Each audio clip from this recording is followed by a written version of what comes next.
Während Europa brennt, stecken konservative und extreme Rechte gemeinsam unter der Decke. Sie schwächen den Green Deal. Räägite fossiilkütustest ja Euroopa põlemises on süüdi fossiilkütused, meil pole kliimakokkulepet, rohepööret, kõike seda.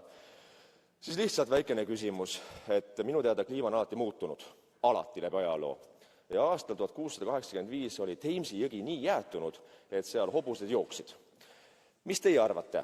Miks muutus kliima umbes 200 aastat tagasi, kui ta nüüd muutub ainult sellepärast, et meil on bensiiniautod?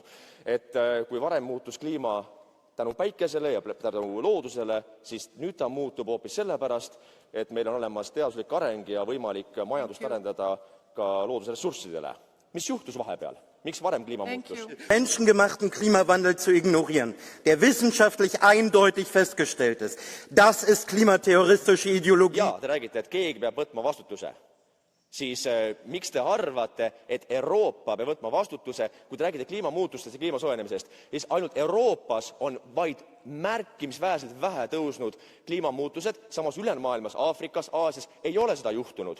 Miks peab Euroopa inimene teie poliitika tõttu hakkama rohkem kinni maksma rohelepet, kõrgemat kütuse hinda, kõrgemat toasooja hinda, et teha mingit ideoloogilist projekti, nagu tegid kommunistid, ja te olete ka natukene kommunist, et miks meie peame kinni maksma Euroopa inimestena teie ideoloogia, kui me teame, et tegelikult inimmõju kliimamuutustele on marginaalne, väga väikene või olematu. Miks te tahate, et Euroopa...